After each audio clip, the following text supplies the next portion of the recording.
যে অপারেশন সিঁদুর যেদিন আমরা চিন্তা ভাবনা করি, আমাদের ভাবনার মধ্যে আসে, তার পরের থেকেই বা তার আগের থেকেই পুলিশ প্রশাসন কিন্তু আমাদের প্রত্যেকটা পদে পদে আমাদের বাধার সৃষ্টি করেছে। যেহেতু আমরা বিতর্কিত একটি পুজো, সেই জন্য প্রশাসন যেভাবে আমাদের সঙ্গে সহযোগিতা করে, আমরা কিন্তু কোনো রকম বেআইনি কোনো কিছু করি না, করবও না। আমাদের পশ্চিমবঙ্গের যা পরিস্থিতি, তাতে কিন্তু মানুষ সর্বক্ষেত্রে, যেটা আপনাকে আমি নৈরাজ্য বললাম, কামানের গোলার দরকার হবে না, জনগণের ভোটেই এরা বিদায় হবে। একেবারেই এই মুহূর্তে কিন্তু আমরা দাঁড়িয়ে রয়েছি সন্তোষ মিত্র স্কোয়ারের অন্দরে, অর্থাৎ একেবারে মণ্ডপের অন্তরে। আর এখনো পর্যন্ত কিন্তু দেবীর সাজ পোশাক সমেত দেবী মূর্তি এখনো পর্যন্ত কিন্তু কেউ রিভিল করেনি। রাষ্ট্র টিভি বাংলার পর্দায় আমরা তুলে ধরেছি দর্শকদের জন্য, সেই ছবি একবার দেখাতে বলবো আমার ক্যামেরা পার্সনকে। কলকাতার হেরিটেজ দুর্গাপুজো, আর তারই ধারাবাহিকতা বহন করছে সন্তোষ মিত্র স্কোয়ার। এই পুজোর এবার 90 পা। থিম রয়েছে অপারেশন সিঁদুর। উদ্বোধনের আগেই চলছে শেষ মুহূর্তের প্রস্তুতি। কাশ্মীরের পেহেলগাঁওয়ের পার্বত্য এলাকার ধাঁচে তৈরি করা হয়েছে মণ্ডপ। মণ্ডপের সামনেই রয়েছে আর্মি ট্যাঙ্ক। এই ট্যাঙ্ক থেকেই লেজার লাইটের মাধ্যমে ছোড়া হবে গোলা। লাইটের মাধ্যমেই দেখানো হবে মিসাইল অ্যাটাক। পাশাপাশি মূল আকর্ষণ থাকছে পেহেলগাঁও হামলার বিভিন্ন ছবি এবং অপারেশন সিঁদুরের বিভিন্ন দৃশ্য।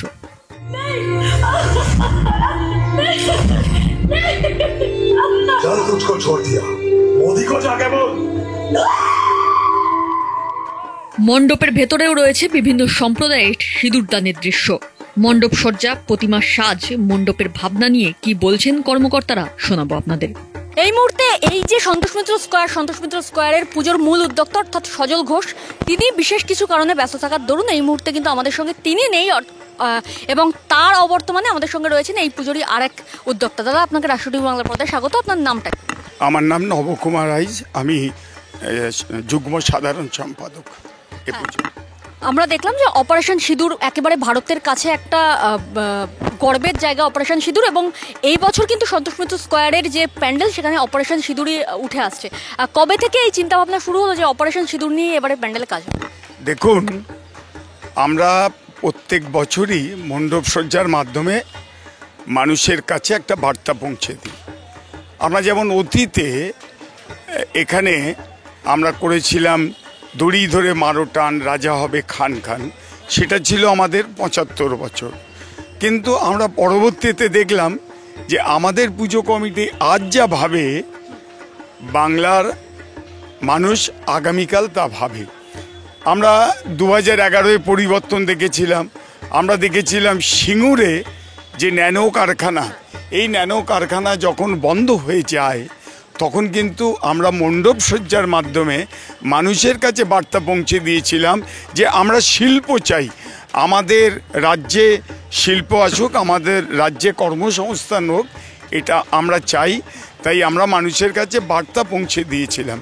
এবারে আমাদের 90 বছরের আমাদের পুজো, এ পুজোর মেন ভাবনা অপারেশন সিঁদুর।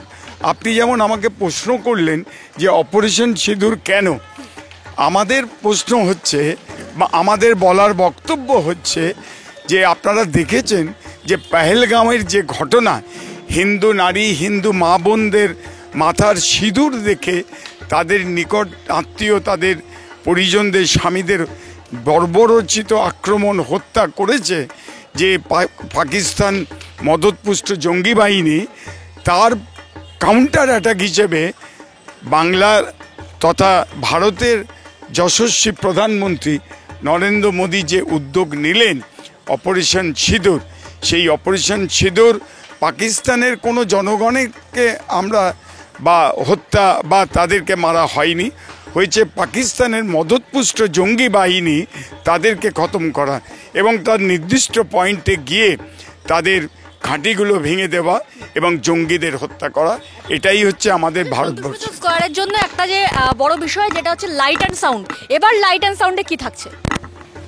এবার লাইট অ্যান্ড সাউন্ডে আপনি দেখবেন কামান গোলা বেরোচ্ছে, আপনি দেখবেন মিসাইল চলছে।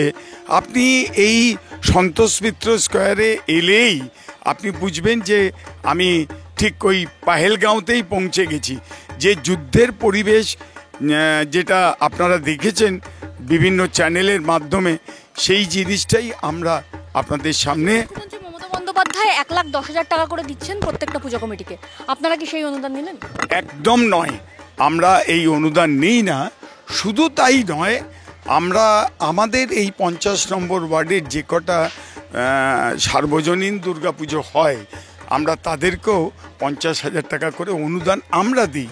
এবং আমরা মুখ্যমন্ত্রীর থেকে নিই না, তার একমাত্র কারণ হচ্ছে যে আমরা চাই বাংলায় আজকে সর্বক্ষেত্রে নৈরাজ্য, কি শিক্ষা, কি স্বাস্থ্য, কি শিল্প। আমরা চাই এই যে 500 কত কোটি টাকা মুখ্যমন্ত্রী যে খরচ করছেন, এটাতে একটা শিল্প আসতে পারে, এটাতে একটা ভালো উন্নয়নমূলক কাজ হতে পারে, বাংলার উন্নতি হতে পারে। সেই জন্য আমরা প্রতিবাদ স্বরূপ এই টাকা আমরা নিই। আমরা দেখছি যে এখানে কামান রাখা রয়েছে, আপনি যে কথা বললেন যে কামান থেকে লাইট অ্যান্ড সাউন্ড হবে। একেবারে কোনো বিতর্কে না গিয়েই একটি প্রশ্ন করব যে এই যে কামান রাখা হলো, আমরা দেখলাম যে কামান এবং পশ্চিমবাংলার বুকে একাধিক জায়গায় গুলিবর্ষণ হচ্ছে, সেই ছবিও কিন্তু আমরা দেখতে পাচ্ছি। পাশাপাশি দেখছি সন্তোষ মিত্র স্কোয়ারে রয়েছে কামান। কোথাও গিয়ে 2026-এ কি এই কামানের মাধ্যমেই মুখ্যমন্ত্রী উড়ে যাবেন, সেটাই বোঝাতে চাইছেন? দেখুন, আমাদের পশ্চিমবঙ্গের যা পরিস্থিতি, তাতে কিন্তু মানুষ সর্বক্ষেত্রে, যেটা আপনাকে আমি নৈরাজ্য বললাম, কামানের গোলার দরকার হবে না, জনগণের ভোটেই এরা বিদায় হবে, এটা আমরা মনে করি। এবং 2026-এ একটা নতুন সরকার আসবে, এটা আমাদের দৃঢ় বিশ্বাস। আমরা এর আগেও দেখেছি যে অপারেশন সিঁদুর যখন রিভিল করা হয় যে এবারে প্যান্ডেলে অপারেশন সিঁদুরের বেশ কিছু ছবি থাকবে, সেই সময় কিন্তু বারবার এই প্যান্ডেলকে বাধা দেওয়ার চেষ্টা করা হয়েছিল, আমরা সেই ছবি কিন্তু বারবার দেখেছি। কি বলবেন? দেখুন, এটা আমরা মনে করি যে অপারেশন সিঁদুর যেদিন আমরা চিন্তা ভাবনা করি, আমাদের ভাবনার মধ্যে আসে, তার পরের থেকেই বা তার আগের থেকেই পুলিশ প্রশাসন কিন্তু আমাদের প্রত্যেকটা পদে পদে আমাদের বাধার সৃষ্টি করেছে। এবং আমরা যেমন ধরুন ওভারহেড গেট করতে পারবো না, আমরা ভিআইপি এনক্লোজার করতে পারবো না, আমরা স্টল করতে পারবো না, আমরা মেলা করতে পারবো না, এগুলো তো সম্ভব নয়। একটা পুজো যখন আমরা করি, আমরা তো এসব ক্ষেত্রেই একটা আমাদের উপার্জন হয়, তার থেকেই আমরা এই পুজোটা করি।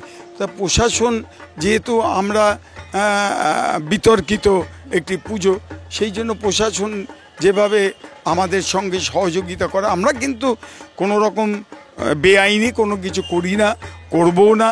আমরা কথা বললাম এই পুজোর কর্মকর্তাদের সঙ্গে। একেবারে আজ থেকেই কিন্তু দর্শকদের জন্য খুলে যাচ্ছে সন্তোষ মিত্র স্কোয়ারের পুজো, এবং উদ্বোধনের পর থেকেই কিন্তু দর্শকদের সমাগম হতে পারে, ব্যাপক দর্শকের সমাগম হতে পারে, এমনটাই ভাবছেন পুজোর কর্মকর্তারা। আমরা সন্তোষ মিত্র স্কোয়ারের পাশাপাশি কলকাতার আরও বিভিন্ন পুজো আপনাদের সামনে তুলে ধরবো। ততক্ষণ সঙ্গে থাকুন, দেখতে থাকুন রাষ্ট্রীয় টিভি বাংলা। ক্যামেরায় অয়িতের সঙ্গে তপশ্রীর রিপোর্ট, কলকাতা।